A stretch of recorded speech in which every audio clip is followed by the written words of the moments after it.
Let's all go to the lobby. Let's all go to the lobby. Let's all go to the lobby to get ourselves a treat.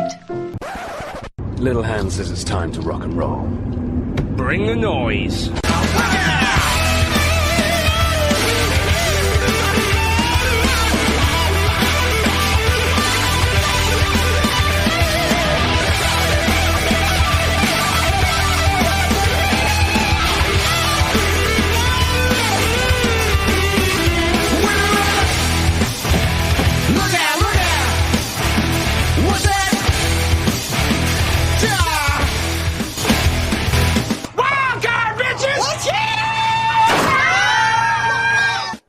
And we're back. Yeah, we're back. Oh, Jesus.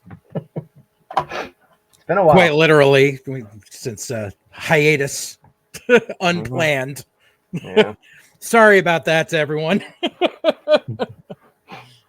Welcome to Wildcard Cinema. I'm your producer here at Full Circle Radio Network, JJAlexander. With me and my illustrious co-hosts, Mark and Greg. Gentlemen, how are you doing? Doing great. Doing well. It's better than I can say. So we had some scheduling issues with the last episode, which we were like, okay, no problem, we'll just get around it. And then yours truly ended up back in the fucking hospital for no reason.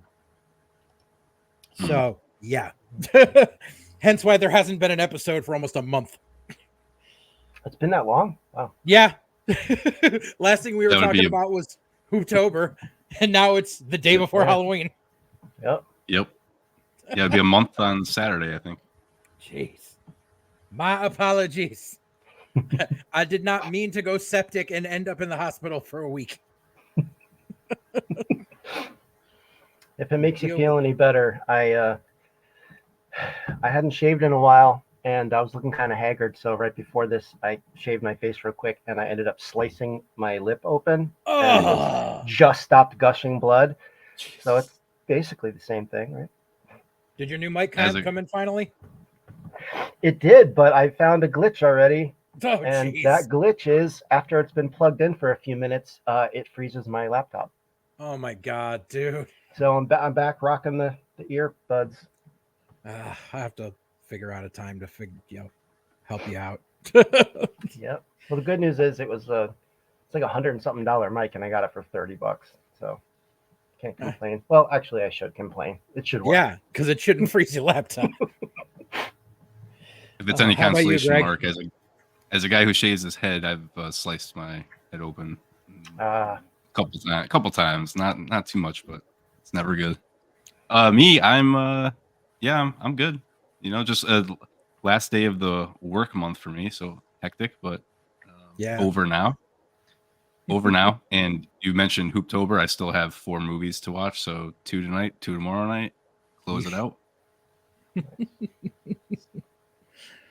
I've got to finagle my last 2 movies because of certain things I have to do. So I'm probably going to have to throw some on a hard drive to watch on the projector tonight or something.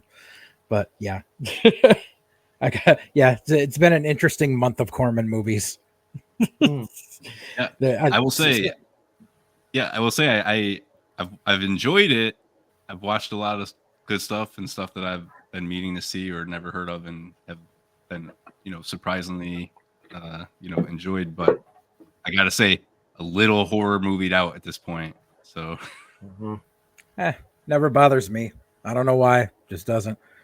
I'm just I'm usually just on like a TV during the week thing. So like I haven't really watched any TV. So it's just a little departure for me. That's all. Yeah. My running gag for the entire month has been the wife walking through the room at some point during what I'm watching going, "What the fuck is this?" And I go, "Roger Corman." That's the appropriate reaction to Roger exactly. Corman. Oh my, especially what was it? The Tracy Lords movie that I watched, Not of This Earth. The entire opening sequence for the credits was literally clips from other Corman horror movies, from like Forbidden World and Humanoids from the Deep and The Brood and The Nest and all that stuff, just cobbled together that had nothing to do with the actual movie. That sounds about right. And like was one of the ones I watched, Island of the Fishermen, you could tell was like a prerequisite to Humanoids from the Deep because it was almost the same type of movie. And there's a part at the end where they're in a cave and like the water gets set on fire because of like something like a barrel of oil getting tossed into the water or whatever. I'm like, oh, get back in the fiery water, and then they just supplanted it with B-roll clips of lava. It did not match up at all, just like flowing lava from volcanoes mixed in with the water on fire in the cave. Like you would be dead. And then they just end up on a piece of driftwood in the ocean. Like Titanic. Last Voyage. Yes, like Titanic. Or The Last Voyage of the Demeter. Yes. True. I have to say, though, one thing I was pleasantly surprised by was one of the B movies I hadn't seen that he did. It was like a 1978-79 movie called The Bees. I think that's topped my entire month. Really? Like it needs a riff tracks treatment and it needs a 4K restoration. It needs everything. And I don't know. Maybe I'll throw it in for next season. I don't know. The bees, is it like the birds but bees? Yes, almost. Have you seen promos on TV for the 911 special event Bee NATO? No. Oh God. Yeah. As if I was gonna say, what are they gonna make? What are they gonna make? Bee-demic. Yeah. As if network TV couldn't be bad enough. We got the Bee NATO. Right. I felt bad. I think at one point though, one of the movies I was watching, I think it gave Titus PTSD. Why? I was what was it? Dino Croc. I was watching. I'm sorry, buddy. Yeah, he's sitting right over here. But there's a part in the movie where the kid like is going out because his dog's been missing and he's been putting up posters everywhere, and he's like riding his bike along the swamp and he starts yelling the dog's name, and the dog's name was Lucky, and he starts like yelling Lucky and whistling, and my poor dog pipes up his head over here and starts looking around, and I'm like, oh no, because he was a rescue dog. Was that his name? I think so. Oh man. Oh boy. Yeah. And it's like, even though he's, it's been, I've had him for 4 years. Like he was still like, wait, what the fuck? I was like, oh man, I'm sorry, dude. I didn't mean for that to happen. Giving flashbacks. Yeah. I'm sorry. He's giving me the worst look right now. Oh. Sorry, buddy. You're in a safe house now. Just give me side eye. All right. So anyways, been one heck of a month. I think Greg said something to me last time we talked about the order we should go in for this. Mm-hmm. And I think he said mine should go first because of the way the other two movies interact. Yeah, that's a good point.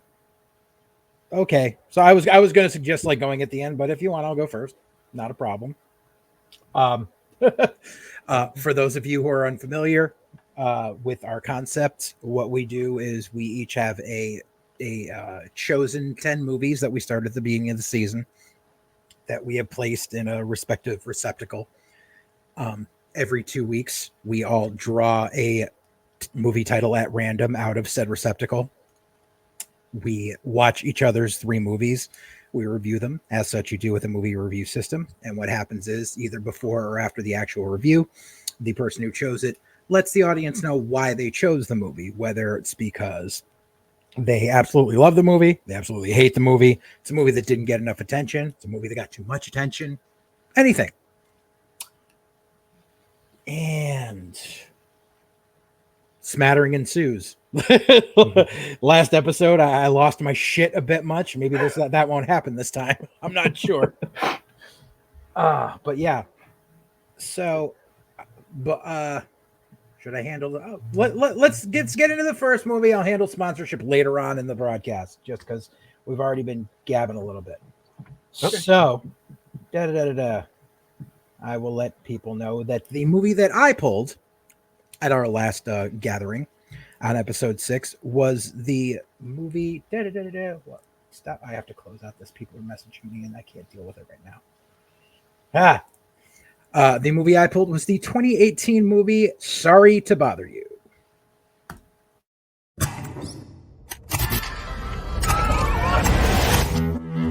I'm just out here surviving. And what I'm doing right now won't even matter. Oh, baby, it will always matter. Thought you said you fixed that. Get a room! I got a room, mother.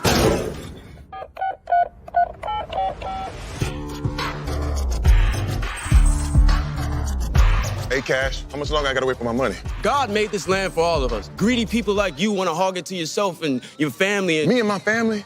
Yeah. Cassius, I'm your uncle. I just really need a job. 40 on 2. This is telemarketing. Stick to the script. Hey, hello. Mr. Davison, Cassius Green here. Sorry to bother. Let me give you a tip. You want to make some money here? Use your white voice. My white voice? I'm not talking about Will Smith's wife, like this young blood. Hey, Mr. Kramer. This is Langston from Regal View. As always, we'll be getting that out to you right away. You're doing so good with the voice thing. Holla, holla, holla, holla, holla.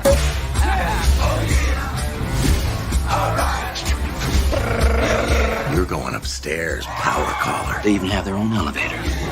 Welcome, Power Caller. I hope you did not masturbate today. We need you sharp and ready to go.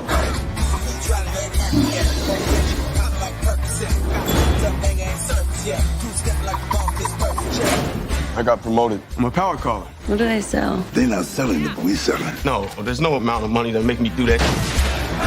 Here's the starting salary. Well, man, I'm gonna have to get me some new suits. Whatever I wear, no, I'm here to be clean. It is morally emaciated. I can't ride with you. I'm doing something I'm really good at. Cash. I'm gonna make you a proposal. I can see that you want to say no, but I wouldn't do that before you see what I'm offering you. Cash, you are awesome. Oh, yeah. All right. Some for the homies and some for me. Hell yeah.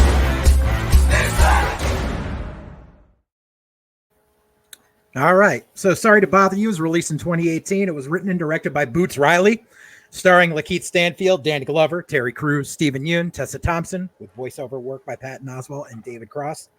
On a budget of $3.2 million, its box office was $18.3 million. The synopsis is, in an alternate present-day version of Oakland, telemarketer Cassius Green discovers a magical key to professional success, propelling him into a universe of greed. So I'll just jump in and let people know why I pulled this movie. This movie came across, like, I started seeing trailers for this at an odd time. There was a time in the late 20-teens, like mid 20-teens through the end, where random, more independent movies like this were getting ad space during professional wrestling, which I had to watch because of the podcast I was working on at the time, which I still do, to review. So I would see these trailers and I was like, I got to see this movie. Like, I don't know why, but I got to see this. And ever since the first time I've seen it, like, I cannot suggest this movie enough to people. Like some people know it, but I feel like not enough people know about it. And just because of, we'll get into the details of it, but because the little snippets I saw were like the white voice bit and the bit outside where they're like the two guys are just like, well, I hope you have a beautiful day. I hope your entire week is stellar. Yeah, and it's like they're like dissing each other by complimenting each other. I was like, all right, I got to see this. And yeah, so I was just, this is my you got to see this to the world. So cool. So Mark, I know that you've seen this prior because I'm pretty sure I gave the spiel to you when it first came out on streaming. Yes, you did. Yes, you did. And I immediately watched it and I immediately loved it. I love this movie. Mm-hmm. I absolutely adore it. It's I love that it's surreal. I love that it's like an absurdist. It takes an absurdist angle towards criticizing capitalism and the workforce and stuff like that. I think it's hilarious. It's just every turn there's something that you wouldn't expect. Yeah, like big time.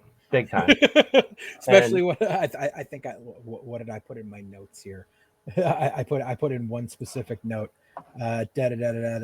72 minutes in, and all of a sudden. Yeah. Well, I mean, the acting is amazing. I love every actor in this. Every one of them nails it. And it's amazing, like with a cast like this vast, that like it didn't get more attention. I mean, like Stephen Yeun was super popular from Walking Dead at this point. This, Tessa Thompson I think she had just played Valkyrie for the first time in the MCU and had done the Men in Black International and stuff. Like, yeah. Yeah, I was watching an interview with the director, Boots Riley, and he was talking about the cast and how like he assembled, like they all joined in on the project because of his script. Like it was just, they loved it, and he was kind of boasting about, I got this awesome cast of these fresh young actors and all this stuff, and I was a little bit surprised that it didn't it wasn't more popular because of the cast. Right. Mm-hmm. I think part of that wrongly has to do with Lakeith Stanfield, being the lead. He's awesome, but not really a bankable name even at this point. Yeah, he's very unconventional as a leading man. He's even in this, like he's just really like mellow and just kind of mumbles some of his lines once or twice, and he's on this whole nother wavelength. But I think it really, really, really works for this. Yep. Before we go any further, because I know we're going to, and I always forget to do this, I would just like to warn everyone at home. Spoilers ahead for everything we tell you from here on in. Yeah. I think Lakeith Stanfield plays the similar type role in Atlanta. I don't know if you guys have seen Atlanta, the TV show. Yeah. I never started. I've always wanted to start it. I just never did. I'm going to recommend 2 TV shows to you during this segment. I'll do the first one right now. Atlanta is probably one of the best television shows in the last 15 years, easily. Okay. I believe it. Yeah. I think that's a fair statement. It's a little bit, and it's a little bit like this movie too. You're going to get wild left turns. A lot of episodes that are standalone or not even part of the show, really. But yeah, he's great. You guys all you guys all said it. Tessa Thompson, Danny Glover is great. Terry Crews. No one mentioned Kate Berlant. No one might know who she is, but I forgot she was in this. Yeah, I forgot she was in this. She's great. I mean, it's like one of those. There's so many people that it's like Forrest Whitaker's in it too, but like you forget. Just his voice, right? Right. Yeah. Yeah, and the white voices are David Cross. Patton Oswalt and David Cross. Yeah. And the one that Danny Glover does is actually it was one of the editors or something. It wasn't an actual like voice actor. Okay. We talk about cast, and it's so funny because I had this in my notes and I totally forgot to run it down. I've seen numerous movies recently with Armie Hammer, and I'm like, dude, like, what did you do to yourself, man? Lone Ranger fucked him up. Well, no. He had this like scandal where his texts got released, and he was talking about cannibalism, and it was. Oh, yeah. I must have missed that somewhere along the way. Oh yeah. So he's basically been like just totally exiled, and after the I don't know, I forget the name of it, the Agatha Christie adaptation that Kenneth Branagh did, not the Nile, something, Murder on the Nile or Death on the Nile or whatever. Armie Hammer's in that. Yeah, Armie Hammer is the lead in that, but because of everything that happened, they didn't feature him in like the advertising like at all. So it's and then I guess I just read an article like last month where he apparently left the United States, lived on an island for 2 years, selling timeshares. And now he's like back, but he's not really acting like no one's. I mean, I'm sure at some point it'll thaw and he'll get back into it, but I watch him in like this, and like I recently rewatched The Man from U.N.C.L.E. because it came out in 4K, and he's I like awesome that in movie. it. Yeah, he's awesome in it. I keep forgetting that came out. Yeah, it's really good. I finally watched Call Me by Your Name because I wanted to see it before I watched Challengers, and like he's really good in that too. So it's just really unfortunate, man. I mean, I don't know. Some people, I guess, when you have everything, because I seeing Armie Hammer, how good looking he is, and he's a star, and everything, he probably had a lot. He probably had a lot handed to him in life. So, he's got that Arm and Hammer money. That he's part of that family. That's it too. Yeah, I forgot about that. Yeah. That's legit. Yeah. Oh yeah. Oh my god! I thought that was heir.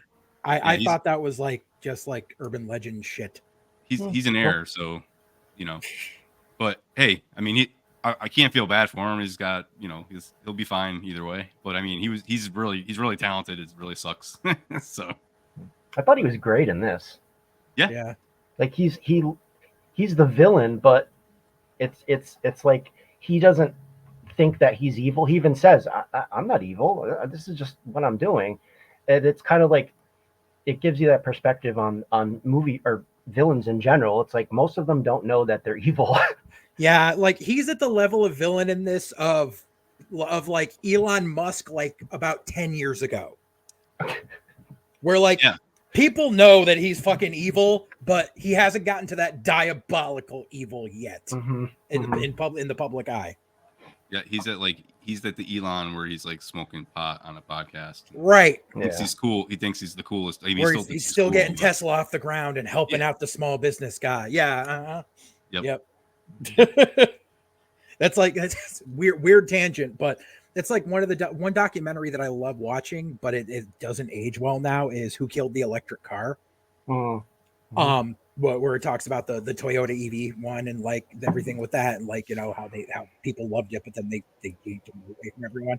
And in it, there's stuff, and there's Elon with like his like right after he sold his shares of PayPal and like trying to get Tesla off the ground. He's like, we're really struggling to survive and yada yada. And it's like you feel bad for the dude, but it's like nah, gotta be. But yeah, what was it? I need to pull my notes to the side here. I'll say that. Go ahead. I'll say that. Boots Riley, very inventive director, especially coming from a background where he was a rapper, and that was basically his job until his group disbanded. Well, he went to film school, and because I was, like I said, I was watching an interview with him, and he was talking about how he initially went to film school to pursue filmmaking, but his music got off the ground first. Yep. Okay. And like I think he had an album. I have this. Sorry to bother you. That's one of the notes I have. He was a lead vocalist for the hip hop group The Coup, and they made the album "Sorry to Bother You" in 2012, which he then used in this movie, meaning it effectively made the soundtrack 7 years before the film. Oh wow, yeah. And he published the screenplay before the movie was even made. Right. So he's got his hands on all these projects, including filmmaking, and I really want to see more of his stuff. I think he has a television show. So I'll segue to it because I was going to recommend that. So anybody who likes Boots Riley, his show is on Amazon. It's called I'm a Virgo, and it's it's really good. I bet, yeah. Walton Goggins is the villain, quote unquote. It's all right, horrific. I'm sold. Yeah, it's very, very strange, like this, but in a great way. So yeah. I'm a Virgo. Definitely check it out. I loved it. Yeah. One of the other notes I have on this was that so originally Donald Glover was supposed to play Cassius Green, but he wasn't able to do so because of scheduling conflicts because he was doing solo at the time, playing Lando Calrissian. So he's the one that recommended Lakeith Stanfield because Lakeith was in Atlanta with them for the role instead. Makes sense. Oh, nice. It's so funny because you know who else would be good for the lead role? Another Atlanta actor. Brian Tyree Henry. So, okay, yeah. Yeah, he would also be good. Yeah. But yeah, just some of the notes that I have in this, that it's the high school football team analogy works everywhere. Like it's just because they're like, we don't want to end up like the guys from a high school football team, and I'm like, that's so fucking true. Like, yeah, but they make a pretty good point though. The friend in the car, I forget the character's name, but while Cash is like putting down the old high school football team, and he's like, what the hell are you talking about? I mean, they're friends. Like, yeah, the friendship of that group of high school football players, they found each other and were doing something that was important to them. They found value in their lives somehow. Yeah, that's the positive side of it. Yeah, I looked more at the other end of the other side of the coin, where it's just like high school's over and this is all you still fucking have, because that's why I don't go to any bars in Southington ever. Right.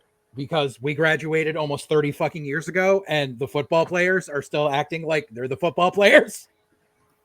Well, you know, there's a lot of themes in this about meaning in life. Yes. And the meaning that you get from your life. And I want to just touch on that real quick, because that was one of my notes, was that very conversation about the football players. Okay. And I like the themes of worrying about your ultimate impact in the world and your meaning through the work that you do, versus just living in the moment, enjoying your life your way, because there's literally no day but today. There's no moment but this moment. And fretting about anything else is kind of missing the point in life. And when Tessa Thompson, she says in this movie, one of my favorite lines of any movie ever, when Cash is talking about, he asks her the question about how anything they do matters in the grand scheme of existence and stuff. And she says, it will always matter because it matters now. This moment, these moments, when I kiss you, it's not for posterity's sake. I absolutely love that line. Her character is so zen, at least at first. Yeah, at first. And then like later on, you're like, you bitch. Yeah, I actually have a question to pose to you guys about their relationship. She becomes disenfranchised with him because he's essentially selling out, and using his white voice to get where he is. And she even says like, stop talking in the voice, like, because he does it outside of work a few times. Don't use it. But then when she's at her art exhibit, she uses the fake British accent. Right. So she's doing the same thing. Like, but he doesn't call her out on it, which he should. Right. Well, it's just he should have. She's the one that fucking cheats on him and then says, oh no, well, we're broken up. Like, I've been in that exact fucking situation, and no, fuck you, out. I'm not even factoring that in. It's just, she's calling him out on something that she herself does, and he doesn't.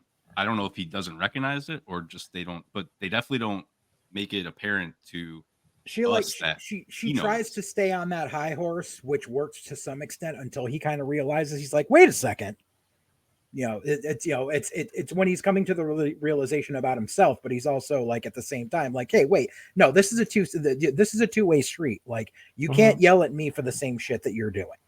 Yeah, I think that kind of just illustrates that how this mentality of fakeness in order to get what you want kind of like bleeds and infects all kinds of different types of characters, whether they have a strong moral center or they want to kind of live like her, kind of doing her art, and that's her whole life. But it's still just like him.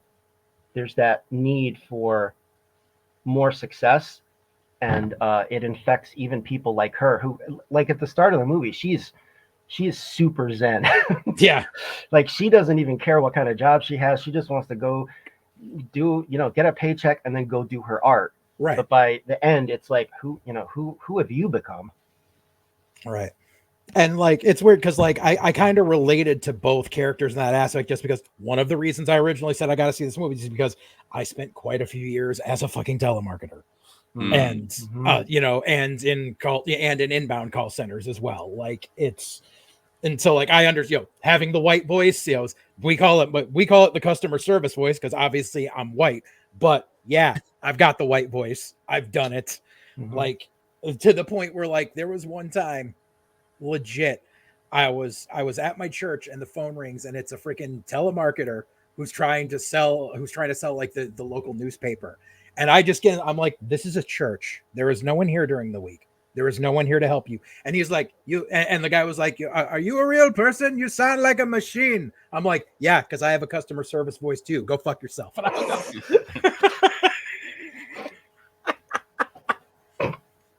I want to touch on Boots Riley's. I guess I would assume influences, because a lot of the visual style is very Michel Gondry. They even have in the movie that they show, it says a film by Michel Gondry. Mm-hmm. So, I don't know if you caught that or not. Yeah. But also there's a ton of the media social satire like Paul Verhoeven puts out there. Very much. Yes. Yeah. And there's a lot of that in his TV show too, just so you know. So it's definitely a style of his. Yeah, I they definitely saw the Verhoeven like like comparison. Yeah.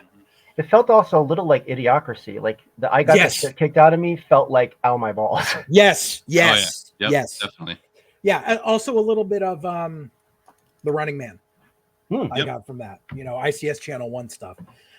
And plus, like, one of the things I liked about this, I mean, obviously it says it's like an alternate timeline, but this definitely shows a dystopian future, quote unquote. And it's nice to see a dystopian world that's not fucking Mad Max. It's still like, look, life goes on. It's just shit sucks. Yeah. And like, and just, everything with the,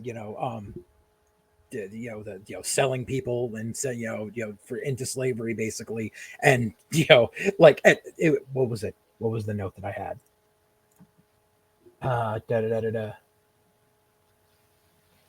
The sad thing is it would play out in real life. It would play out in real life if a whistleblower came forward with something like this. That's what would happen. The whistleblower would come forward and still it'd be like, boom, stock freaking skyrocketed and everyone claps for the freaking billionaire. Like we're living in that world. Pretty much. Yeah. I also think this movie's hilarious on like multiple levels. Not only is it just funny, the jokes. There's like, she's wearing the shirt that says the future is female ejaculation. Yeah. And they even have Danny. They say to Danny Glover, "I'm too old for this shit." Why aren't you dancing, man? He says, "I'm too old for this shit." Like it's that was in my notes. Yeah. It's really, really, really, really funny. So yeah, I'm a huge fan too. I saw it in the movie theater when it came out. Oh really? Oh yeah. Yep. See, I didn't even get to see it in the theater. It was like it came and gone. So I had to. But I saw it on Hulu when it first came out. The MCA list, baby. Well, this was, 2018. I was kind of in the middle of like not being able to drive anywhere and getting my leg hacked off. So yeah. I understand. Yeah, I had a couple other notes here. Just the part where where Tessa Thompson goes and cheats on him. Like it was like Cash ends up at a damn Eyes Wide Shut party and still remains faithful to his girl while she's cheating on him with Glenn from The Walking Dead. Like it's like that did not sit right with me. Yeah, she becomes way less likable. Right. And like I get how like you always want to throw in something that's like avant-garde art that makes no sense, but the whole bit with I'm going to keep reciting this line from this movie while people throw the freaking sheep's blood at me, like I was like, no, this is too far. It felt like Maureen's performance art from Rent. Like at least Maureen's performance art from Rent was entertaining. This was just like, stop, please stop now. That's two Rent references for this movie already. I do have a question about the ending. Yeah. Or leading up to the ending. Yeah. So, as we said, there's spoilers. He ends up turning into 72 minutes in and horse people. And what the fuck? An Equisapien. Equisapiens. Yeah. So he gets him to snort the cocaine at the party. Did he snort the activator then, or yeah, it was in the cocaine, but he lied to him and said it was just cocaine. Because he doesn't change for so long. It's like a week or so. Yeah, because of the fact that he snorted a smaller amount and it was mixed in with so much high grade cocaine. It wasn't because the other people were just given the activator right from the beginning. It wasn't cut with anything. Yeah, so well, I just didn't take it. You could take that either way though, because at the end he says he's going back to work for them, which means he's okay with the shit they're doing, which means he may have considered actually voluntarily doing this. No, because it comes as a surprise to him when it happened. So if that were the case, it means they would have slipped it in something. Did it come as a surprise, or was it just? Yeah, it came as a surprise when he got hit in the face with the garage door, and he's like, "What the fuck happened?" No, it felt like he was transforming, and he's like, "Oh shit, what have I done?" kind of thing. See, I didn't know if it was when he snorted, or when they locked him in the van, because they you know. So it was definitely when he snorted, because the the Equisapien was on the plate. Yeah, there was a horse on the plate. And it was the spiral, and that's literally like, subliminal freaking Easter egg stuff right there. Seeing it for the second time, I hadn't remembered like the gap between. So yeah, but he definitely did that, especially because like once he turned, like that's when he was like, "That's it, we're gonna I'm cash your screen from footinyourass.com." Like if he knew he was taking it, he would have been like, "Well, here we go." But no, he was pissed, so he's like, "That's it, we raiding this motherfucker's house." And I honestly, I didn't look at, but I need to find this soundtrack just because I need to know if his freestyle rap is a track on the soundtrack. Because I put like that is so elementary and so juvenile, but still like I can't help it. Like I would blast that in my car. Oh, I was thinking to myself, like, I give it maybe 15 more years, if that, before something like that's an actual song on the radio. Well, I mean, that's just like same thing with Miss March. Oh yeah, I'm a fucking white bitch. I'm a fucking white bitch. Yeah, horse dick.mpeg. Horse-dick.mpeg. Yeah. You know that actually comes up on Shazam. If you. That's amazing. That is amazing. Sorry, Greg, cut you off. No, there are kind of songs like that already out. Which is the crazy thing. Yeah, there's one that I constantly play. It's from a group called Gangsta Rap, and it's just called Nin Nin Nin. Yeah. Oh yeah. It was from the infamous CNN clip from years ago, where it was the 102-year-old woman with the Cadillac, and they accidentally played it. So I am looking at the soundtrack. The first song does have Lakeith Stanfield on it, but I don't know if it's that song. So. I mean, it's only 2 words. Yeah, this doesn't look like it, but I don't know. Guess I'll check it out after. But yeah, and like that scene especially, it reminded me of something I was watching. The one of the documentaries that was done about Woodstock '99, and when DMX was out there, and they were just like, you look at the crowd, and it's 95% white people. White, but they're sitting there, and they're able to sing along with man, and they're like, would you be doing that if there was a black person next to you? Like, it's like, but no, it's okay because DMX is saying it. It's like, this is literally that. Like right there, they're like, we can because he's saying it. It's just so like I can't help it. I love it. I still laugh at it every time. The only other note I had was I'd really love to see a live action Boots Riley Ninja Turtles movie. Yo, I don't know exactly what scene led me to write that down, but I did write it down. I could dig that. I'd give him the keys to any franchise he wants. I want to see more stuff from him. I really do. Let Boots Riley do a RoboCop reboot. Like, sure. Give him the next Batman movie. I mean, Alfred, seriously. Don't wake me before 10. Well, I only had 2 other little tiny notes here, and the first one was I kind of groaned at Lakeith Stanfield's name in this, Cassius Green. Cassius Green, like, come on, it's a little on the nose, but it is. But I like, forgive it. You really don't notice it unless you're sitting there for a while. Like, yeah, I dig it. Like, that's a rapper's name if there ever was one. And the other thing I had was about Squeeze, the union organizer, the Walking Dead guy. Mm-hmm. I've done some work with unions through my job, and his character is an actual thing that union organizers do. It's called salting. Yep. It's a very questionable labor union tactic where a union plant gets a job at a non-unionized workplace with the sole intent of starting up a union there. And once they do, they're done. Yep.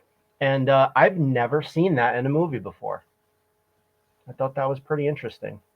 Oh yeah, because you really don't see. I mean, this because everyone tries to not talk about unions, especially in Hollywood, because here comes a strike.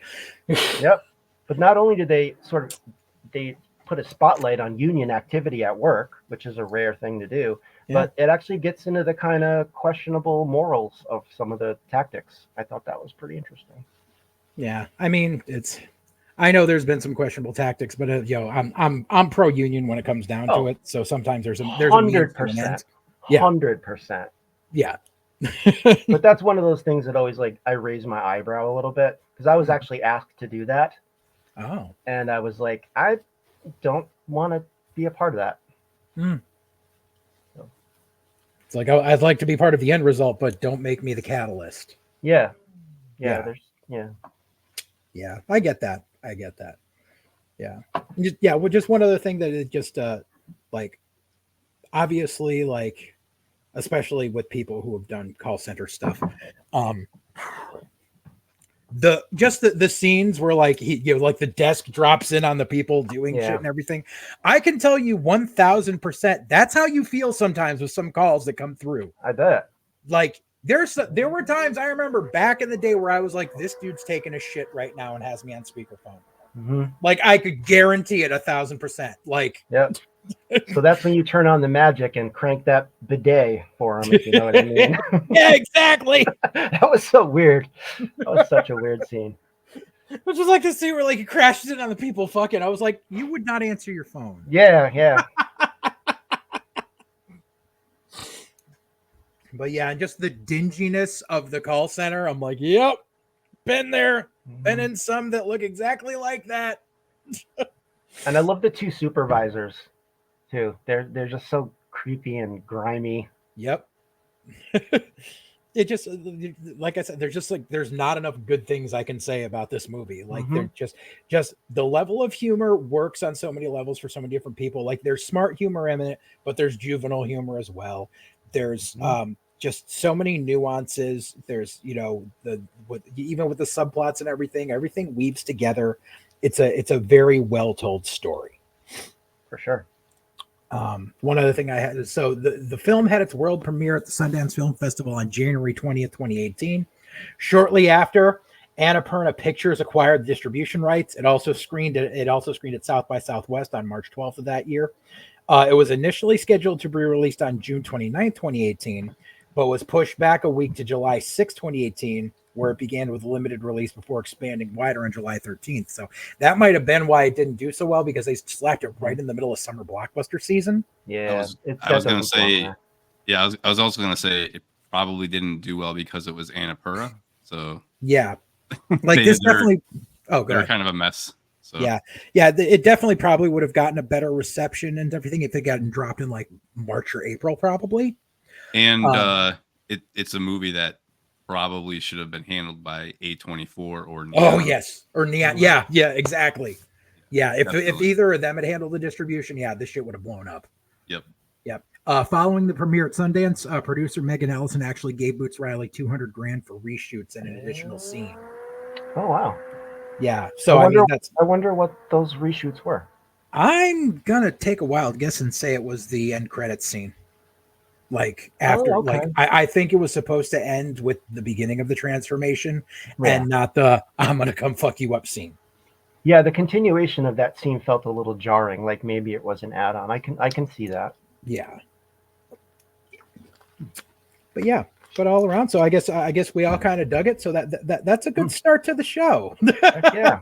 Let me see. We pull it. If you are interested in viewing, sorry to bother you. It is currently available on Amazon Prime and Pluto TV for free, and also Apple TV and Fandango at home as video on demand to rent. But if Pluto's free, so go right there. There you go. It's worth watching. So you pretty much you got the recommendation from all three of us on that. Mm-hmm. All right. So before we move on to our next one, it's time to pay the bills before I forget. So this episode of Full Circle Radio. Yeah, that's the network. So yeah, I'm out of practice. Oh wait. This episode of Wildcard Cinema is brought to you by our friends at EpicShirts.ca.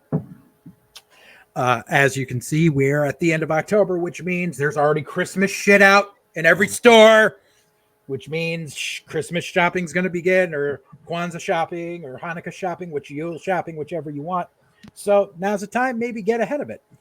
So if you go to our friends at EpicShirts.ca and you use either the promo code, you either use the link down below or use the promo code Full Circle Radio, you will receive 10% off your order, and that is every order.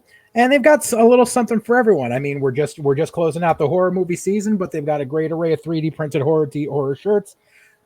You know, they got good stuff like, if you're a fan of Rocky, you can get that stuff. Cobra Kai, John Candy, as we mentioned before, all decent stuff. And they do more than t-shirts. They also have a long line of activewear, regular and 3D printed. They also do some jerseys. They have a vast array of products that are worth checking out. So you go there, you help them out. It also helps us out. It's worth your while, and it's just good to get ahead of your holiday shopping. So that is EpicShirts.ca. We don't just make shirts, we make epic shirts. Yeehaw! All right. So I would like to preface before we go into the next one, the next films. This is what we call a happy accident.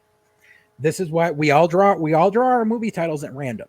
That we don't plan this. Like we couldn't plan this if we tried. The other two films that were chosen today kind of share a common bond in a way. And like I said, that's just how it goes. So with that saying, I'm going to leave it up to you two guys. Which do we want to do first? Do we want to do the older film, the newer film? What do we want to do? What do you think, Mark? Let's do the older film. Okay. Now, Greg, you pulled that one, right? Sure did. All right. So Greg's pull for this week is the 1982 Martin Scorsese film, The King of Comedy.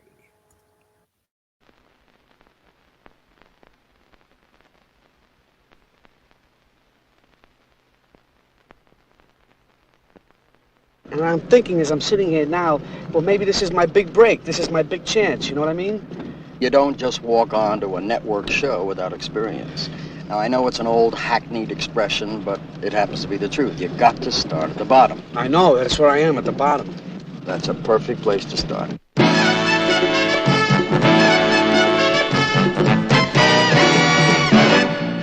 So will you please give your warmest greetings to the newest king of comedy, Rupert Pupkin.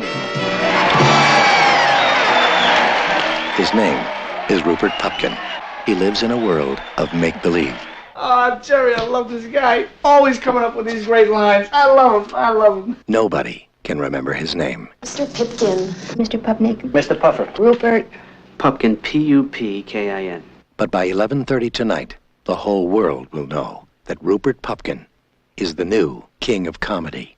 Robert De Niro, Jerry Lewis, in a Martin Scorsese picture, The King of Comedy.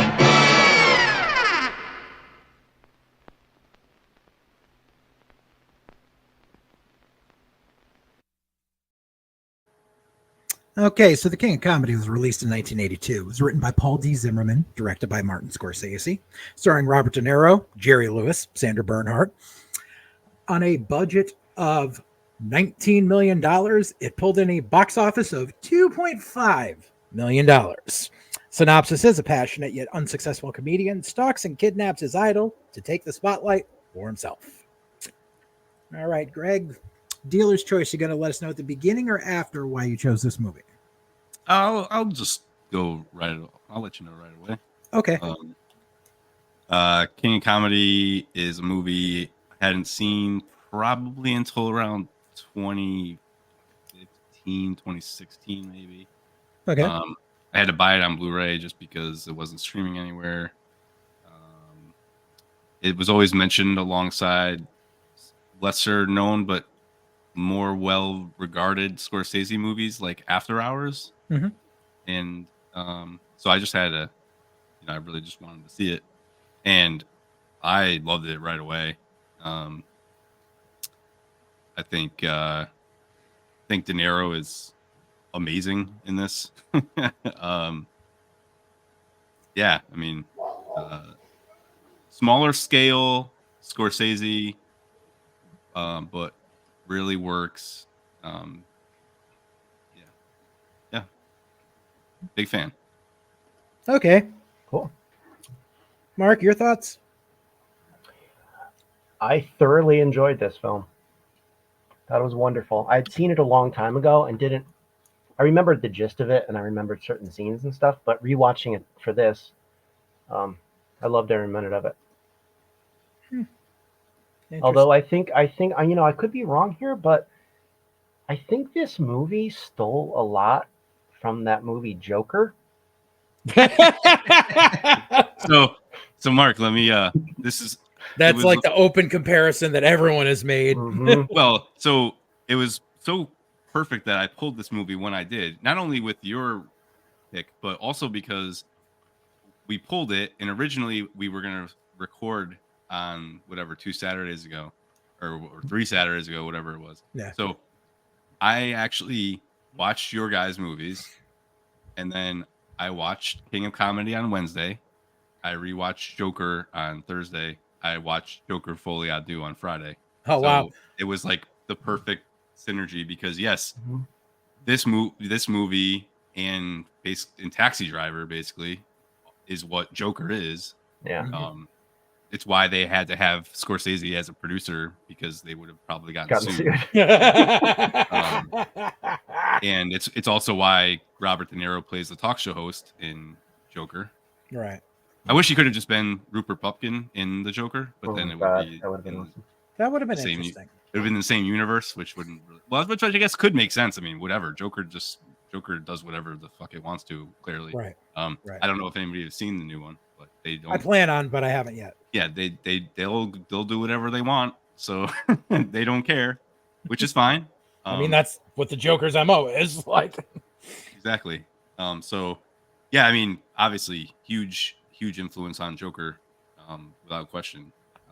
I actually, when Joker came out and was such a huge success, there was a lot of people online. I think, anyways, I might be wrong. Don't label me sexist, but I think a lot of it was from females that really had a problem with Joker and the way that it glorified that character.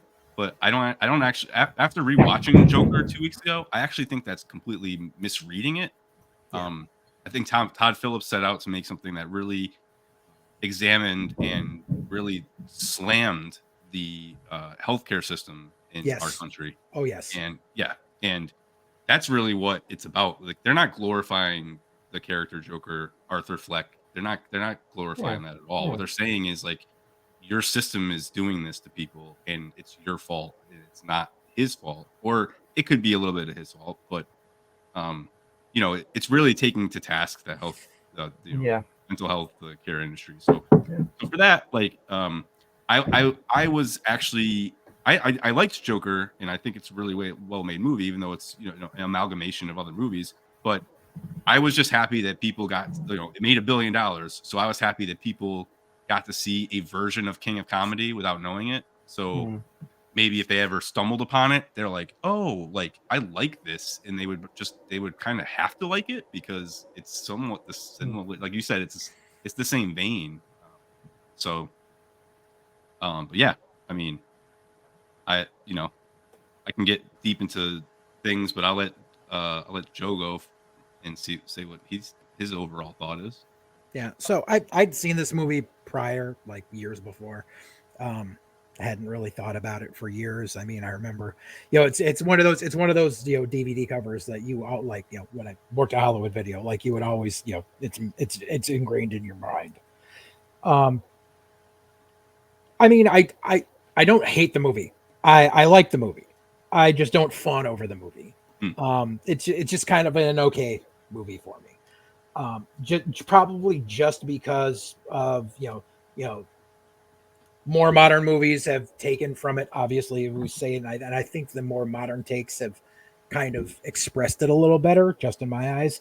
And just because there's certain parts in the movie that I've met far too many delusional people in my life that are exactly like Rupert Pumpkins, so it hits too close to home. I mean, especially, and I don't mean to cross over here with other business and everything, but you meet people like this all the time in the fucking wrestling business who act like they're about to be the next greatest thing and they're about to be on TV and have multi-million-dollar contracts, and it's like, no, you work in front of 15 people and you're 150 pounds soaking wet and you look like an 85-year-old woman can beat you up, but you think you're the greatest thing since sliced bread.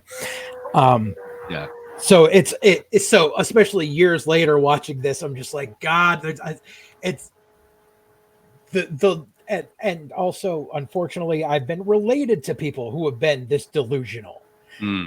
And it's like the one thing that like keeps getting me right from the beginning is like the whole thing where, he tells him, he's like, here, talk to this woman, yada, yada. And he never asked for that woman. He deliberately forgets he's supposed to speak to Kathy. Either that or he's just being overly facetious right from the beginning. And it's hard to tell because of his mental health. I don't think that's it at all. I think from the minute that Jerry lets him even talk to him, now he thinks they're friends. Right. And, exactly. Because he's that mentally disturbed. Because right. as Jerry, Jerry says, call my producer and whatever, and he's just brushing it off and he's not being totally sincere at all. But Rupert saying like, oh, here's my chance, and he doesn't let go. He keeps saying, yeah, oh, can I get you a drink? Can I pay for your drink? Can I pay for your take you out dinner? for apps? Yada yada. Yeah, and like he's like, look, just call the woman. I gave you the small in, right. And I do think though that as bad as it is that Rupert has like some mental health issue, De Niro plays him so that you definitely sympathize with him, or you even think that like he's like a good guy. Like you're like, oh, he's not a bad guy. Like, yeah, he's shooting a little bit too high and he's a little delusional, but he's not like Sandra Bernhardt's character at all. Right. I found him kind of charming, actually. Because De Niro has a very, very delicate blend of things that he needs to do here.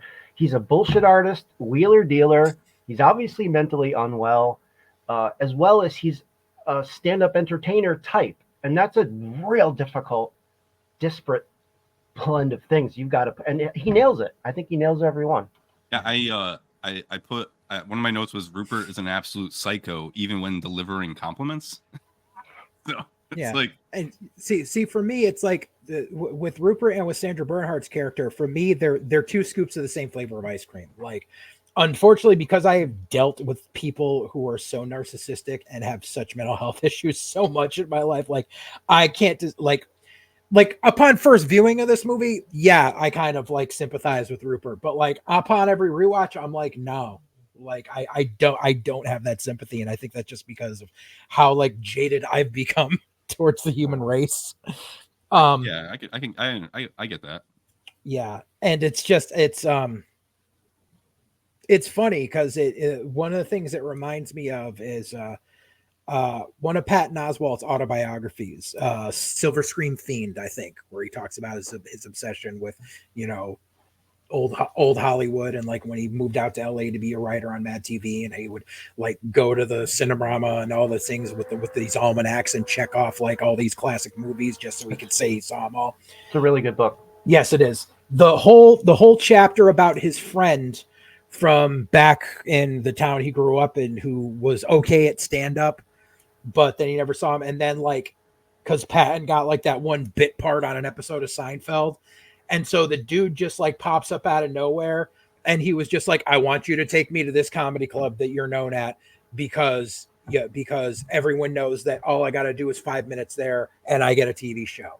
And he's like, that's not the way. Let me take you to these smaller clubs. Let me go. And he's like, no, I want to go here right away. He's like, you don't want to start off. And like, it feels the exact same way. It's like what Jerry's telling Rupert in it. He's like, you got to start off at the bottom. Yada yada, and he's just like, no, I want this right away because that's gonna make me famous. And it's weird because like that was a real life experience for Patton Oswalt's friend. That was literally this movie. He thinks that's what's gonna happen. You give me this one thing, and I'm going to be a multimillionaire tomorrow. Go ahead.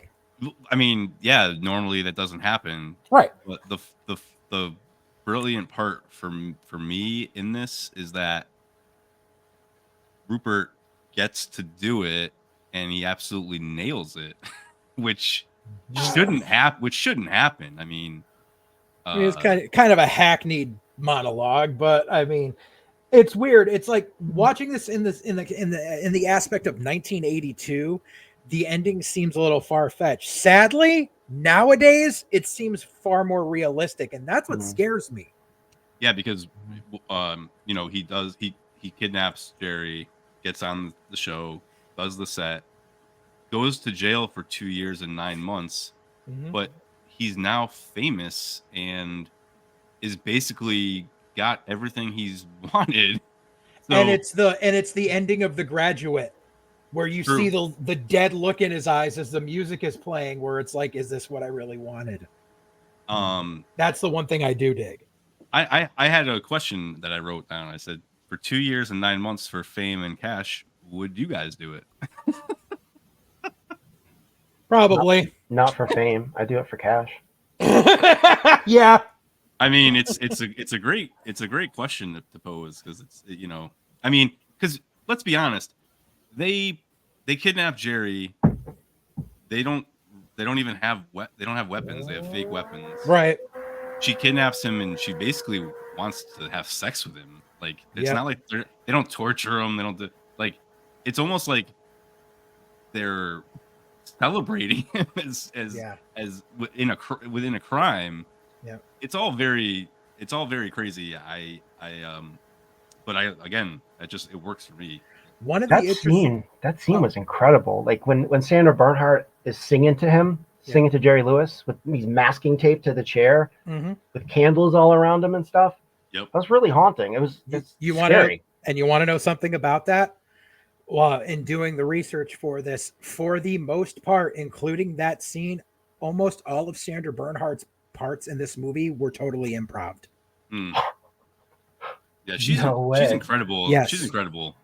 They just had her. They were like, go nuts. Yeah. Wow. She actually, that was one of my other notes. I honestly don't know who is the better performance in the movie, Jerry Lewis, De Niro, or Sandra Bernhard. I can't really, you can basically, anytime you watch it, be like, oh yeah, that person. Yeah. I kind of feel like Jerry Lewis, like I felt he was the weakest link, actually. Yeah. Jerry Lewis. And there's more than one scene where it looks like he's reading cue cards off screen. There's a scene in the limo with him and Rupert, and they're both doing it. They're both like looking off screen as they say the lines, and as soon as they're done, they look at the other one like, oh, I'm done reading. I can look at him now. It was that was distracting for me. Stuff like that bugs me.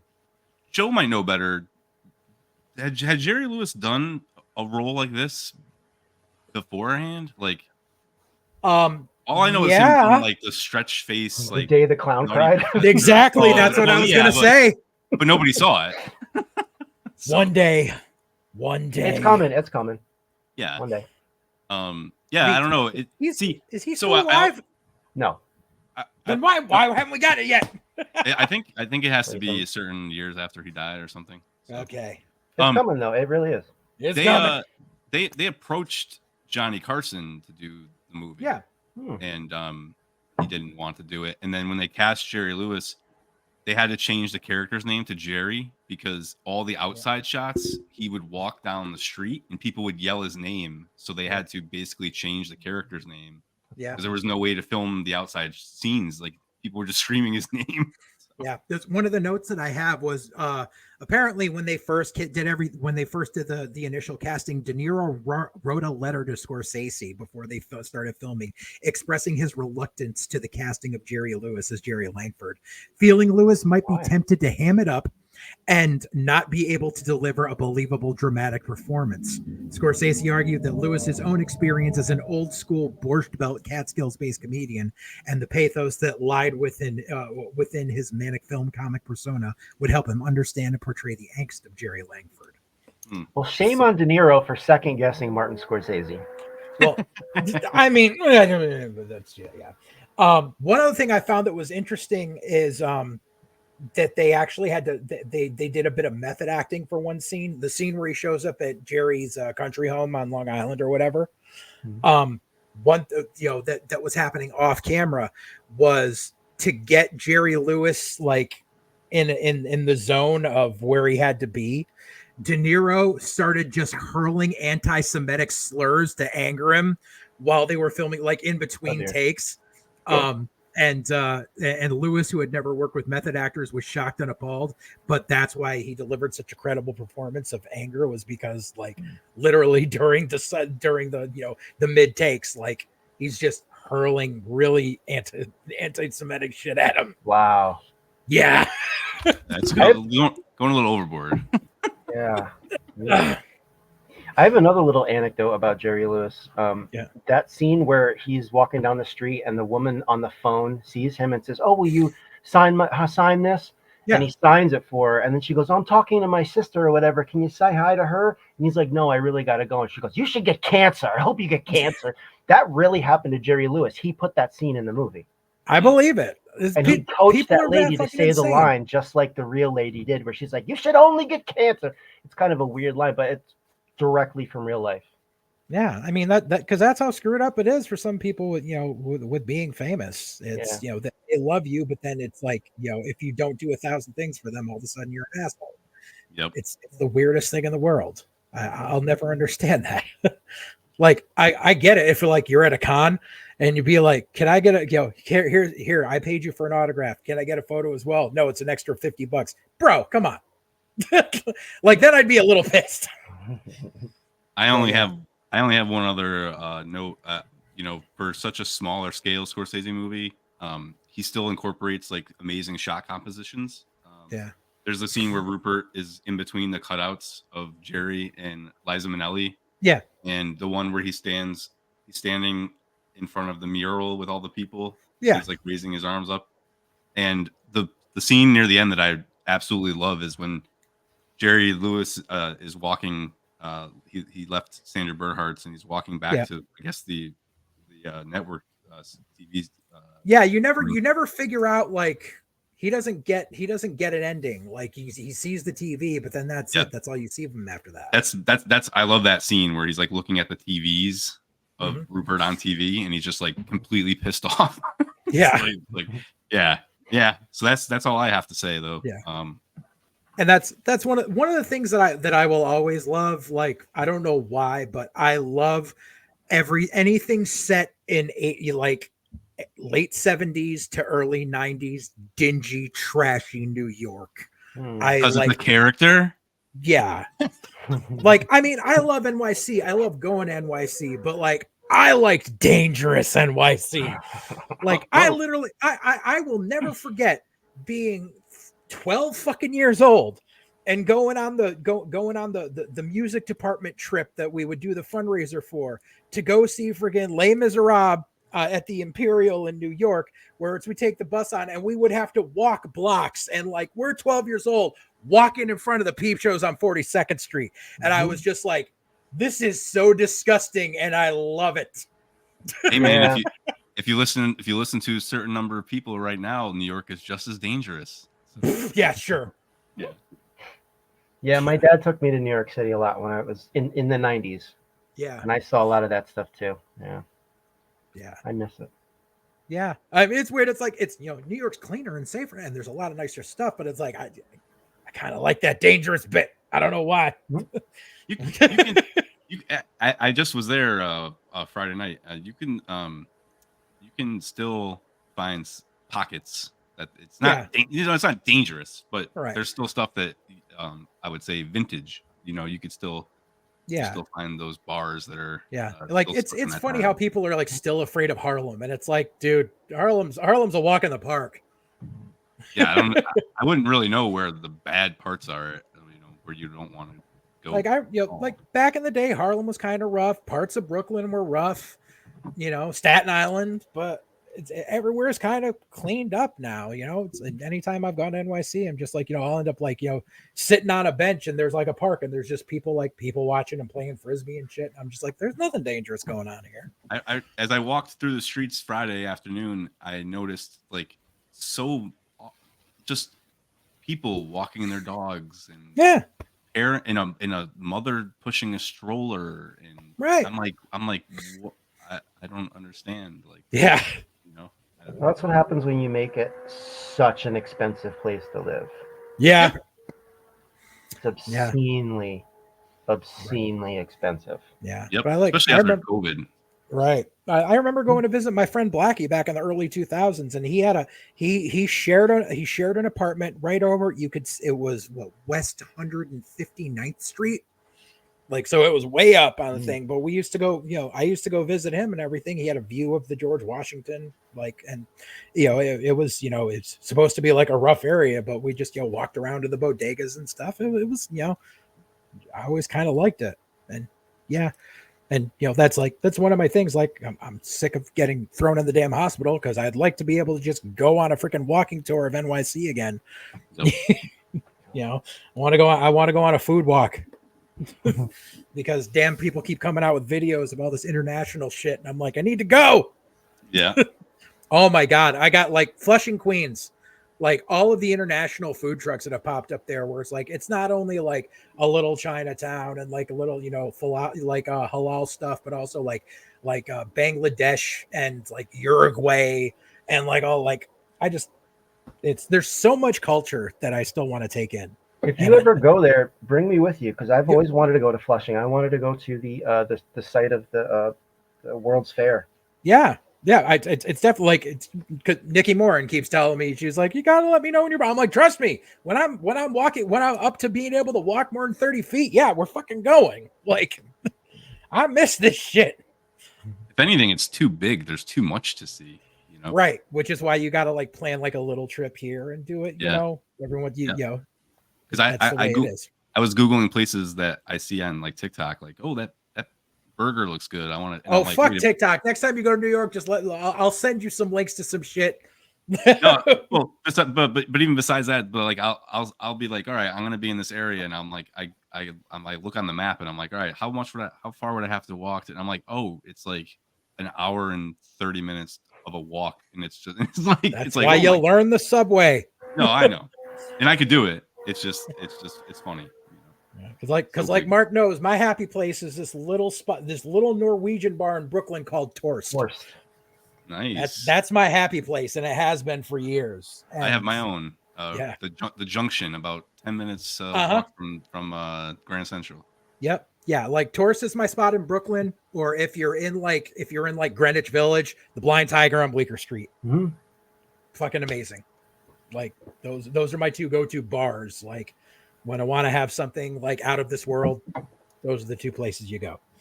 But we are so far off track here just because it's New York. Hey, I'm walking here. Like that, we really we do have that privilege of living close enough where you can plan a day trip, take a train in or whatever, and then it's some people don't have that advantage, and like everyone's like oh yeah, we're right between New York and Boston. I was like, I'll go to New York any day. Fuck Boston. But yeah, anyways, what was the other note I had? One other note I had about this was that I found was that Scorsese was suffering from poor health both before and during the film's production. He had previously worked on 3 films close together and not long after found himself hospitalized due to exhaustion and pneumonia. He had not recovered when shooting began. The intensive filming schedule meant Scorsese could spend the remainder of his time recuperating. So, like, not only are you getting your minimalist Scorsese shooting, but he was doing it like basically like Walking Dead mode. So it kind of makes you think like maybe if he was more rested, like what more could have come out of this? I think if he did, it would have looked a little more like Joker, which is like one of the things of just comparing like the nuanced, newer cinema styles, taking from the older stuff and, kind of improving on it. Right. Right. Yeah. Especially because, nowadays Scorsese is so freaking jaded about everything. Yeah. I hate superhero films, but I'm a producer. Well, I have one little tidbit of trivia that I found. Yeah. Fascinating. Yeah. I'm not 100% sure if it's true, but word has it that director Michael Cimino was originally announced to direct this, but was eventually replaced by Scorsese when Cimino dropped out to do Heaven's Gate. Oh, okay. And according to Cimino, which everything that man said, I take with a gigantic grain of salt. But he claimed that his version would have cast Andy Kaufman as Rupert Pupkin. And they actually spent time shooting videotape together in preparation. And the other casting decision he was going to make was Meryl Streep as I assume the Sandra Bernhard character, maybe. Yeah. And Orson Welles as Jerry. Ooh. Interesting. And I'm a huge fan of Kaufman and Welles, and I would kill to see that version. Yeah. I found it interesting too. The woman who was like kind of like the love interest of Rupert in it. I keep forgetting her name. Oh yeah. How she had only she didn't do much as far like she did this and she did another Scorsese film. I think it was Taxi Driver in a bit part, but she didn't do much acting outside of this little block of movies. She's in she's in Taxi Driver. And yeah, you're right. It looks like not a. Because every time I see her, she reminds me. I think that she's the girl from The Warriors, but she's not. They look very much alike. Yeah, she was only in 13 projects, and one of them is just a radio DJ voice she did like a couple years ago. Yeah. So, not a lot of stuff. Yeah, she was like an acquaintance of Scorsese that like just did a couple of bit things. That was it. So quite interesting. Cool. But let's see, where am I? Where did you go? So if you are interested in viewing The King of Comedy, it is currently available to stream on Amazon Prime. Also, you can watch it for free on YouTube, and I will include that link down below. It's also for video on demand to pay to watch on Fandango at Home and Apple TV. But so it's streaming nowadays. It just wasn't when Greg was looking for it. Yeah. Ooh. But I mean, that's a good thing now. Free on YouTube is pretty interesting. It's all good. I'm happy with my purchase. Yeah. I might, if I come across like in my VHS collecting, binges, if I come across it, I'll definitely grab a copy. But yeah, especially because I could probably get it super cheap. Because apparently VHS collectors only care about horror movies nowadays. Seriously, like I can find anything I want outside of horror, and everyone's like, "Yeah, 25 cents a tape or whatever." Just wait. They'll collect value. It doesn't matter to me about collecting value. I just like having them. Yeah, same. Yeah, that's all it is to it. I don't. Of course, I don't know if y'all saw, because obviously the VHS collectors market's coming back. Terrifier 2 was released on VHS via Walmart. There's going to be another movie being released on VHS via Walmart. I sent it to you. Yeah, which one? Alien Romulus. is going to be released on VHS December 3rd, which I was kind of happy about until I saw the price point. Oh no! Oh, $60 fucking dollars. No. $60. No. Right. No. Like Terrifier 2 at 30 was pushing it. And all the collectors are going to snatch them up just like they did with Terrifier 2 and try to sell them for quadruple the price. No, I'm not into that. No. Yeah, I don't dig that at all. Not worth my time. Exactly. Like maybe if maybe I'll get lucky and I'll find one on a clearance rack in a Walmart like sometime in January. You never know what could happen. But yeah. But anyways, so that means we need to get on to Mark's selection. Which, Mark, what did you pull? I pulled The Fanatic, starring John Travolta. All right, and away we go.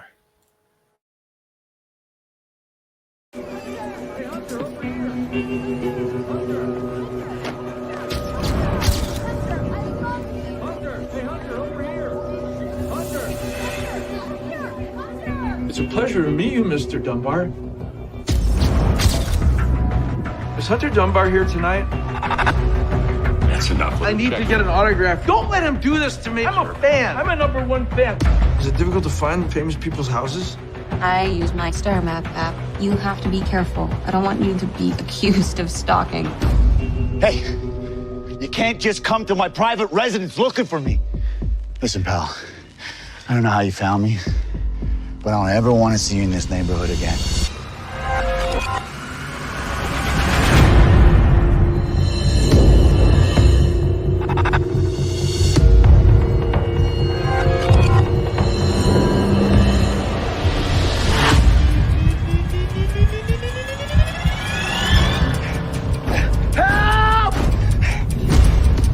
I just wanted an autograph. Wait! Out of your mind?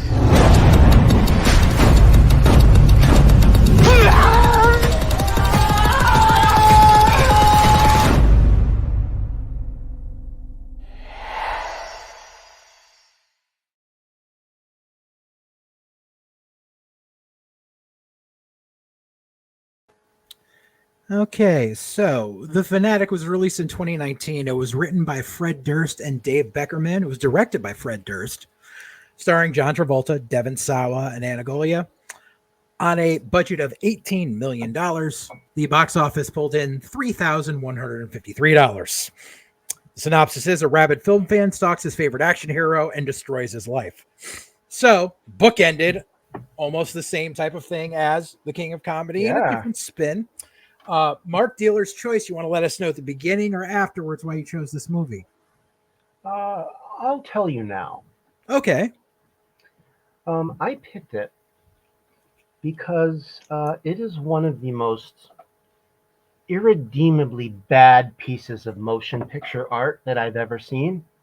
And I wanted you two to share my suffering. That's quite interesting. Well, I think I broke Poker Face last episode when you pulled it. You did? I made a face, and it wasn't because I had seen it. Oh, really? Because, but I knew full well what it was, right? And I was like, oh wow, okay, we're doing this. So, yeah, we did it. Yeah, yep, yeah. I mean, every single choice in this is completely baffling. Every single scene has at least a dozen things that are colossally inept.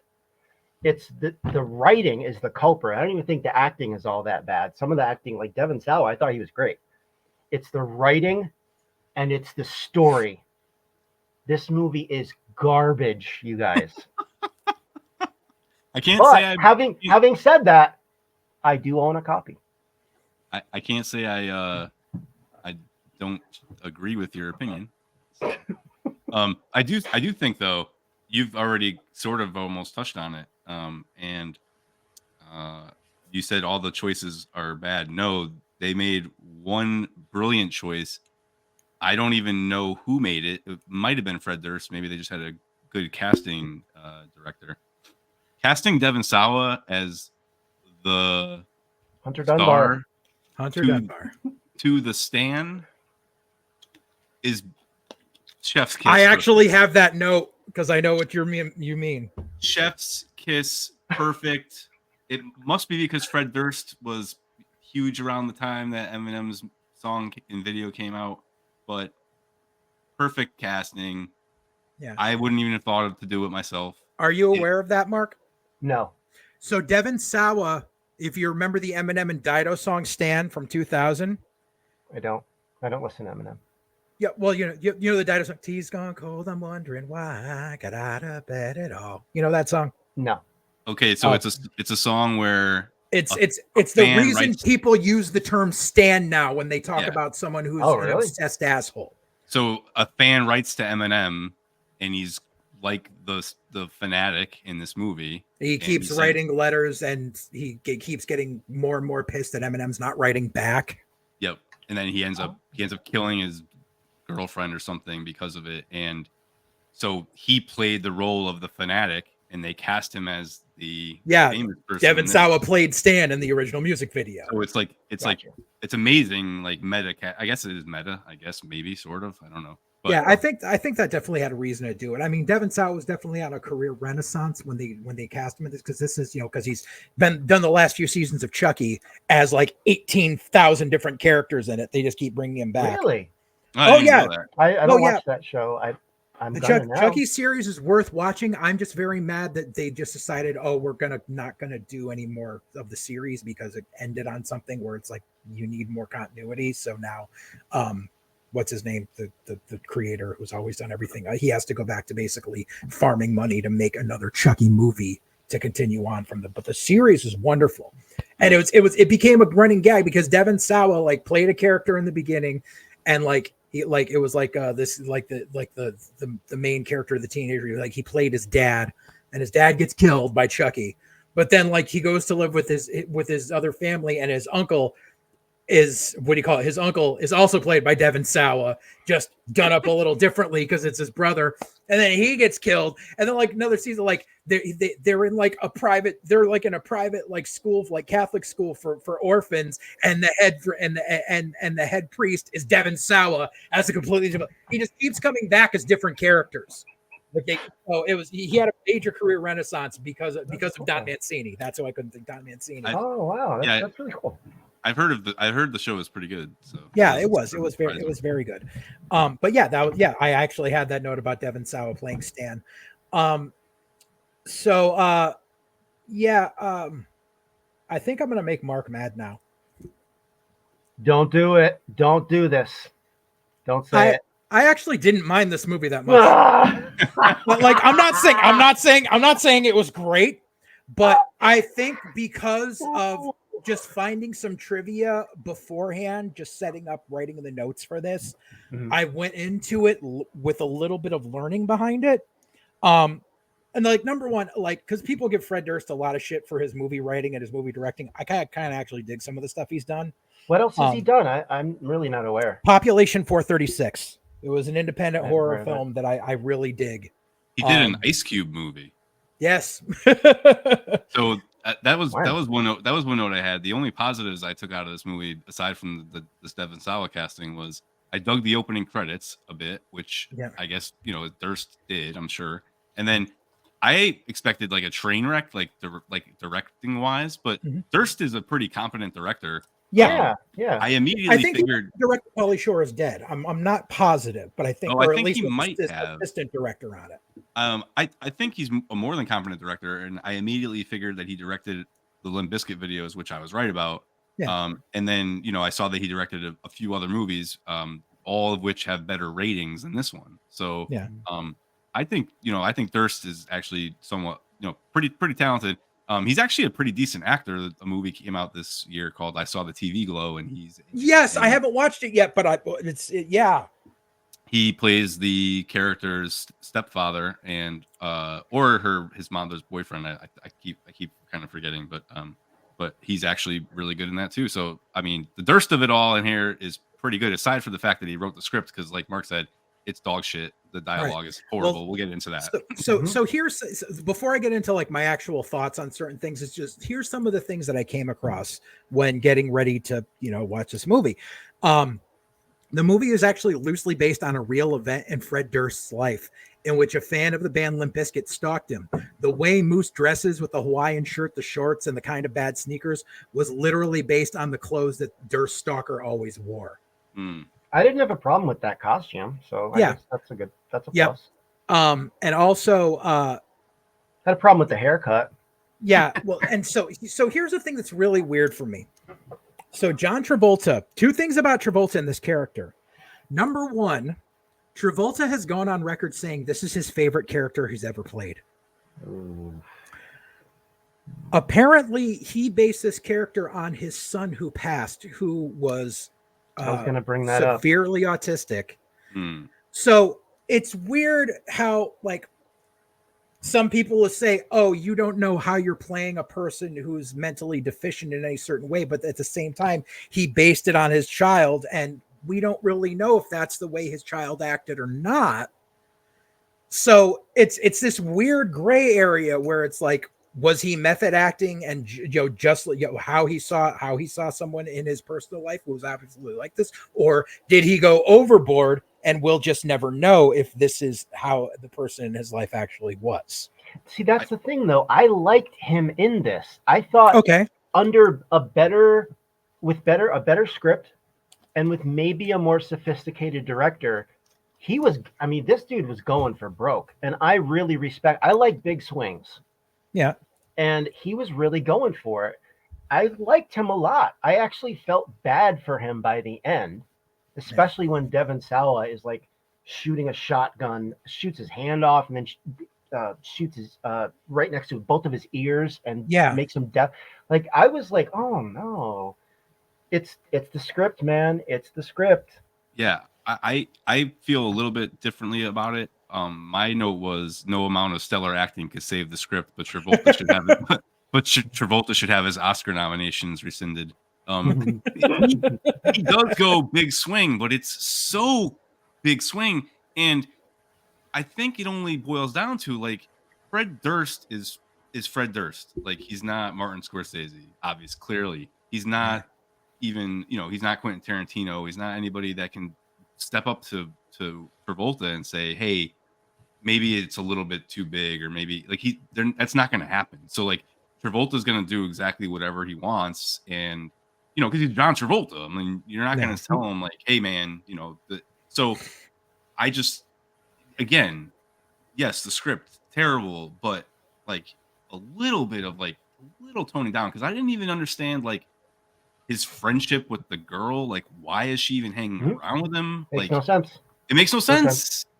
So I think, and they didn't establish something about, but I think like she was like either his roommate or like lived in the same building or something like that. Nope, she's just a fellow celebrity hound.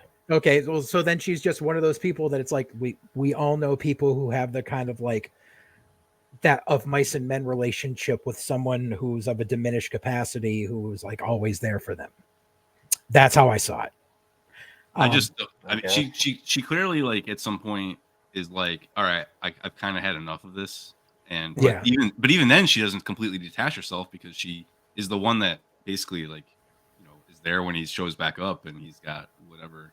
Because she helps him, but like she doesn't like say, I'm gonna take you to a hospital. She walks him down the streets, and they're looking at the stars on the Walk of Fame. What is happening? I mean, I think he's missing an eye and his hand, and she's like, I think eventually she was taking him to the hospital, but it was like, we got to walk you down the street first to get you, to sit down, and there was definitely bits that were cut out that should have led to a more concise finish of the movie.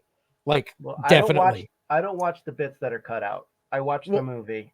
I know, I get that. Not hold together. But I mean, like it's like I sat there because I had never seen this movie before.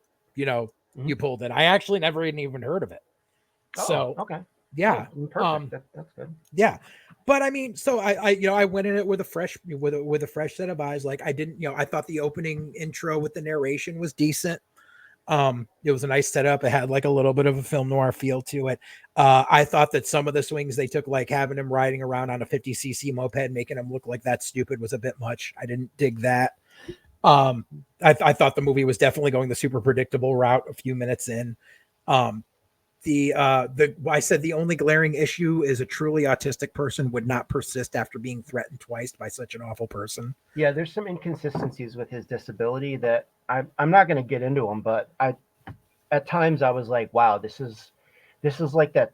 What's her name? Sia. She made a movie called Music. Yeah. And the lead character was supposed to be autistic, but the traits of an autistic person, she had no idea what they were. Right. And that's why, like, it's hard for me to distinguish, like, if, you know, like, because Travolta said he based this on his kid. Like, it's like, oh, I can see his performance being authentic to a degree. It's the lines, it's the script, man. It's just totally pulls the rug out from under his performance. It feels like they made him a little too much like a little too much I Am Sam, not as much of it's like the whole Robert Downey bit in Yeah. You know what I'm getting at. Yeah. My actual biggest issue with it was Moose is clearly mentally impaired in some way, right? But Hunter is such a fucking asshole that it loses all the impact of the story, because like he like Mark said, he almost at the end is almost a sympathetic figure, which should not be the case at all. Oh, see, I didn't feel sympathy at the end. Oh, well, he was like he portrayed one of the like the definitions of never meet your heroes in this movie. Oh no, I'm not saying Devin Sawa is sympathetic. Oh, okay. I'm saying Moose ends up being somewhat sympathetic, and he shouldn't be either. Right, he shouldn't be, exactly. But it's like, but Devin Sawa is that much of an asshole that, like, here we go, we have an out, and it's like, dude, like, here's your chance to just like, all right, you know something, this dude will go away. Just give him what he wants. You know, you've talked him down. You know, something, just let him go. It's like, nope, now I'm gonna shoot you. I'm like, dude, you could have had an out. You deserve what you get from here. And that's what's totally wrong with the movie, because you have to go with the characters. You have to go either one way or the other with the characters. They go both ways with both characters. It doesn't work. Like, you either have to have Hunter be like, okay, man, it's cool, and then not go ballistic. Right. Or you have to have Moose be way more dialed back and be like, okay, I'm just a fan. I don't have autism. I'm just a big fan. And I try to be cool, and you're being a little bit too aggressive. And that's like, right. They have to play it one way or the other. They went both ways. It does not work. Right. Yep. Yeah. We should also talk about the fact that about halfway through this movie, Moose kills someone. Yeah, so this, I do have a giant issue with that part of the whole Okay, plot. good. Because like he accidentally kills her, but leaves her. But then it's like, he $1 million babies her. I wrote the note. I said, so it was a major continuity issue for me. The maid is dead. It's been at least 24 hours. He's posted things on the social media. Even with the very lowest of follower counts, something like that would have gone partially viral within the time frame. But she's just dead in the yard for 2-3 fucking days. And somehow it gets pinned on Devin Sawa. But that's the problem with the script. It's right. No one discovers her in the backyard for 2 days, even though he has people there all the time. And you're famous. You would have cameras. You already see like that. This dude doesn't have any ring cameras. Like, yeah. So the only reason it exists is as a plot device, so that Hunter gets what he deserves for being an asshole. But it makes no sense on any level. Yeah, I agree that makes no sense. I completely agree with that. You shouldn't have a murder pinned on you because you're an asshole. Right. Because you wouldn't sign an autograph. I mean, it's not that you didn't sign an autograph. It's that you literally because that's one of the things. It's not only some celebrities are just complete assholes, but it's like, I'm sorry, but you could tell this dude's of a diminished mental capacity, like almost right away. You know, context clues are there, and you're going to sit there and threaten this fucker. Like, I would be afraid just because they might have they might have, strength. I'm not saying the R word before it, but strength, where it's like you want to get throw fisticuffs with them. No, Like it's like even the most gigantic assholes in the world would be like, this person's definitely not of a full mental capacity. I'm not going to keep pushing the envelope. Precisely. And so, yeah. And it's like, so it's like at the end, like, I was just like, if he had gotten completely off and Moose had gotten away with it, like if it was him that was dead, not the maid, like I would have been like, okay.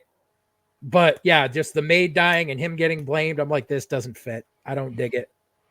And just like the whole subplot with the guy with the street performers who were ripping people off and then just like always completely taunting and beating up Moose. I was just like, that really led nowhere, and it felt like filler in the script. Those guys. All right, let's take a second and talk about their MO, their scheme. All right. A guy pretends to be a street magician while he's performing. Right. He's got another guy coming to pick the pockets of the people who he then asks for money from, and they give it to him.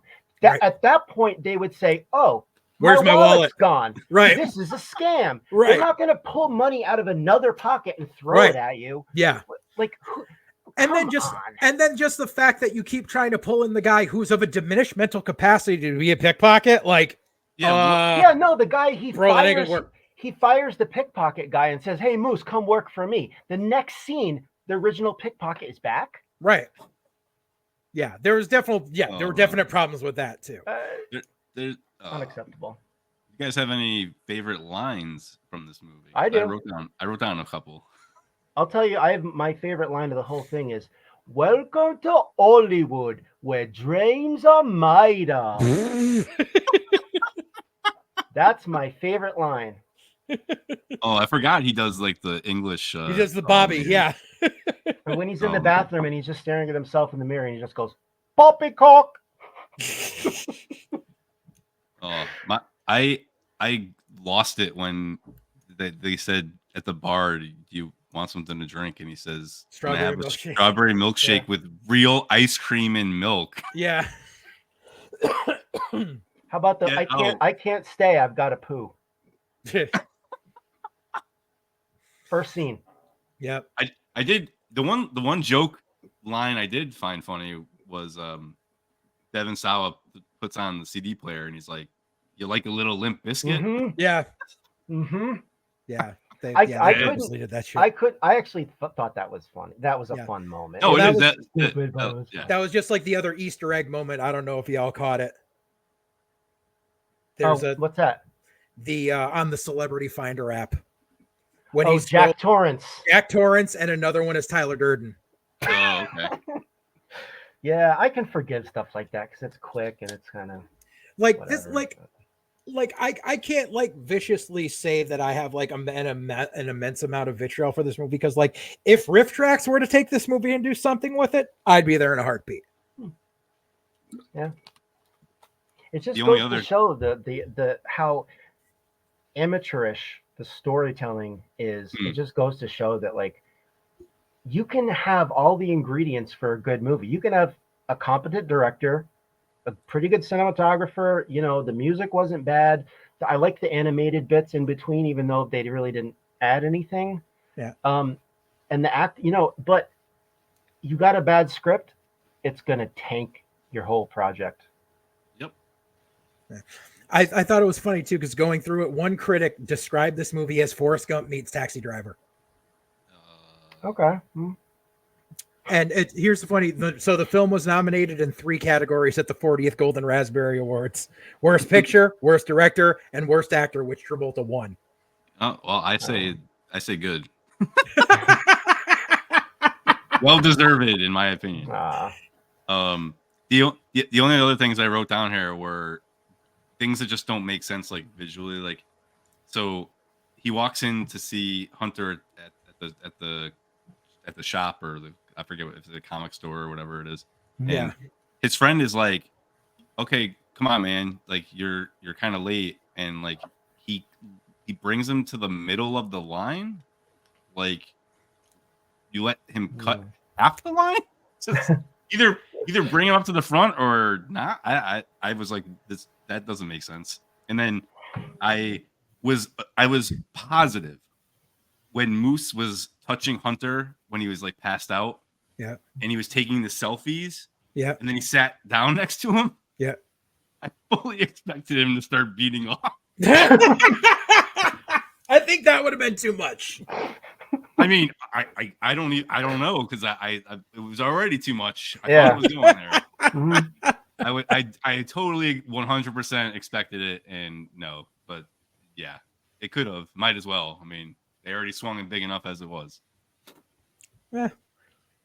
I don't know. Like, am I gonna like put this in my usual rotation? No, but you know something, maybe it's in some far-fetched day where I'm bored, I might throw this on again. I didn't mind it that much. Like I said, I own a copy of this. I have seen this more than once. And I don't like it. It's like one of those hate watch things almost.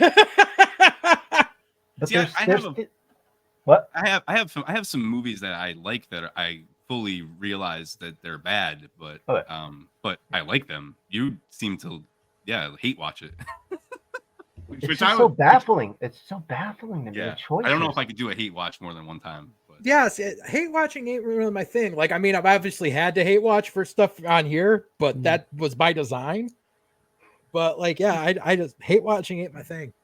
Oh, I mean, I've watched I watched Cats, and like I knew full well I'm watching a pile of shit. Like I'm going to watch a pile of shit, but I want to have watched Cats. Like I want to have seen it. I watched what the hell is it called? The Sound of Freedom, because oh god, but I was like, you know what? I'm gonna watch it because I want to have seen it so I can actually say this is terrible about it and whatever else.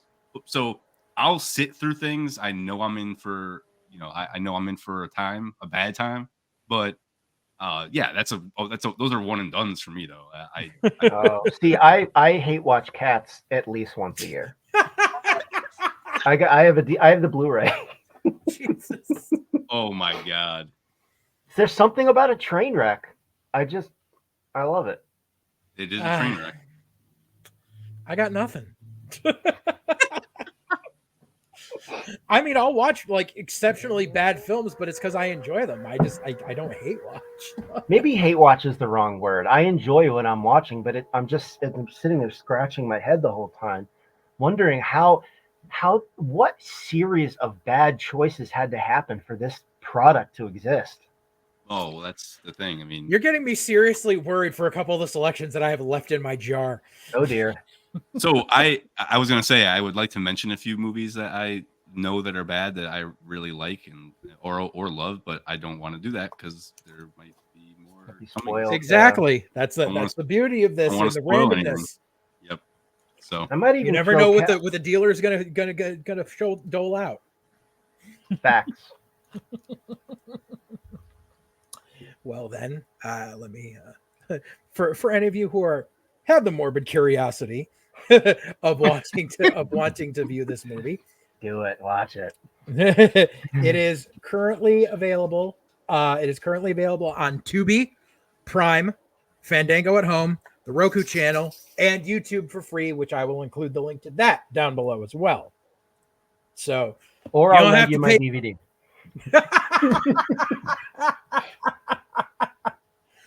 I mean, hey, at least it's not Gotti.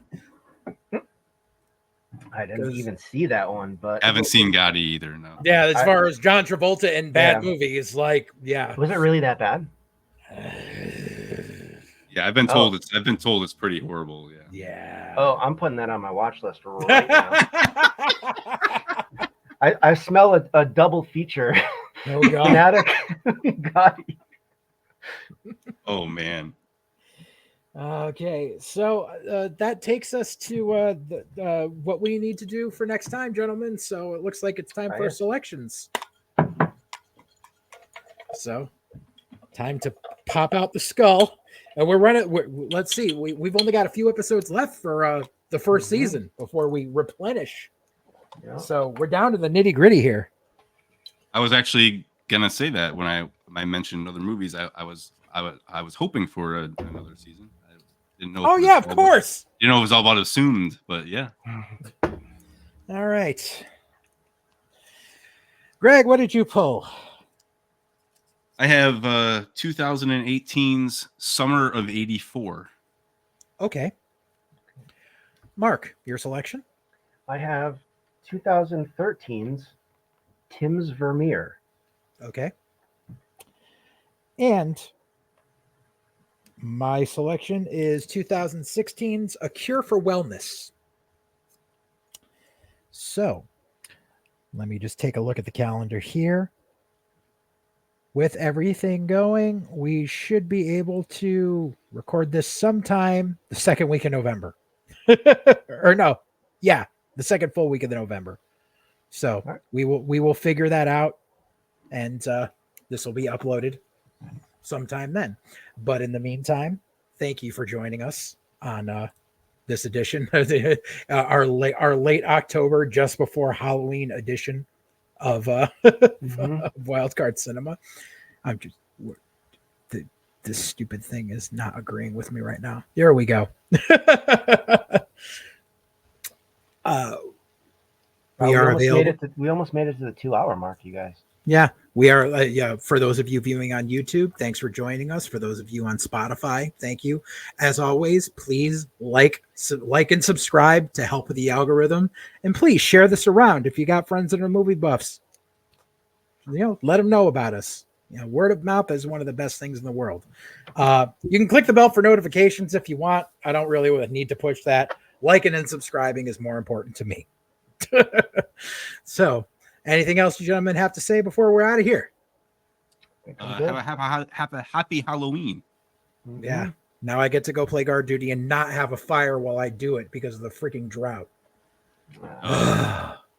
Yeah. So much fun. But at least it's not freezing. True. All right. Well, with that being said, thanks for joining us for Wildcard Cinema. Y'all have a great weekend, week, night, Halloween, All Hallows Eve, All Saints Day, All Souls Day, whatever you choose. Enjoy yourselves. Later.